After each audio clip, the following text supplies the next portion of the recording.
So let me share a couple of quick takeaways after flying at the BANDO, because I think this was a very interesting spot and I have some things that I want to say about it.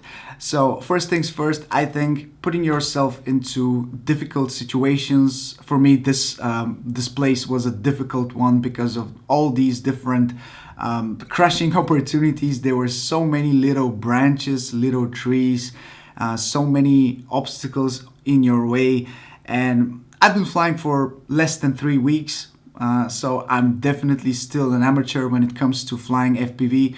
But putting yourself into a difficult situation like this one is the only way to grow and get better. So I would highly advise you to go and find a hard place where you want to fly and to prepare yourself for many crashes. And if you do it and you have the confidence that you will get through it, you will be able to get some really cool shots. I crashed 3 or 4 times yesterday when flying at the BANDO, but luckily nothing is really severely broken or damaged. Everything is good, and now I feel a lot more confident flying in a place like this. The second thing that I want to mention is that the range of the DJI FPV system is just amazing. I flew with 5 other guys, and at some point we were 6 in the air all together, and all 5 of them were flying on analog, and I was the only one with the DJI FPV system. But still, they had some breakups. I had some issues with the signal from time to time, but in general it was just amazing to fly together with other people at the same time, and I didn't have any large issues, even when flying inside these buildings that you saw in the clip. So all in all, I have to say I'm impressed with the DJI FPV system. I need to change the stock antennas though. I'm looking to extend my signal to something even larger, just so I can have more confidence in the video transmission system. So in the upcoming months, I plan to purchase the X-Air antennas for the DJI FPV system, but for now I'm quite happy with the signal strength. Another thing which I believe is extremely important for anyone who is starting to fly FPV just like me is to invest into more props. Simply because you are going to crash a lot and you are going to break or at least chip the props quite a lot. And I haven't broken any props yet, which is a bit weird, but I have chipped so many, and once you chip the edges of the prop, it becomes really more comfortable to just switch them for fresh ones, because you're losing that confidence in your drone and it flies a bit weird with more vibrations sometimes. So I always prefer to switch them for new ones.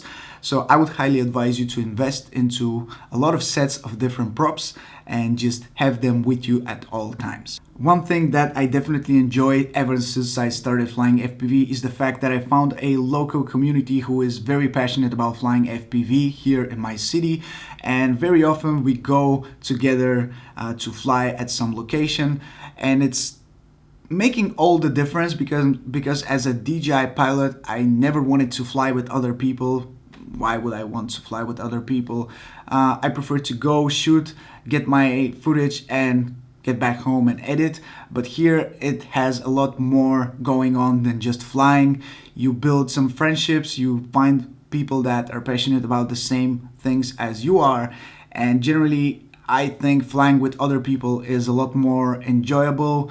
It's a lot of fun, and you can learn a lot from experienced pilots as well. And finally, the last thing that I want to talk about is the fact that ever since I decided to get the GoPro Hero 7 Black, I'm really impressed with how the hyper smooth stabilization looks like and how it works, simply because it's so smooth. Nothing compared to the Osmo Action, which I was testing before I got the GoPro. And all the footage that you saw in this clip in the beginning of the video was shot entirely on the GoPro with stabilization on. So hyper smooth, just a regular hyper smooth from the GoPro is just working wonders for me right now. I do have access to Real Steady, so in the future I'll make a video just comparing the footage without stabilization but with Real Steady, and the footage which I can get with Hypersmooth. So that is going to come soon, but for now I have to say I'm really happy with my setup, with everything that's going on. And like I said, I've only been flying for 3 weeks, so it feels like a very quick thing that is happening to me. All these new things that I'm learning and all the progress that I'm making feels like it's coming very quickly. But yeah, I'm very excited about flying FPV, and yeah, I'm looking forward to sharing a lot more on this channel about everything I learn. So let me know in the comment section below if you have any questions, anything you want to know about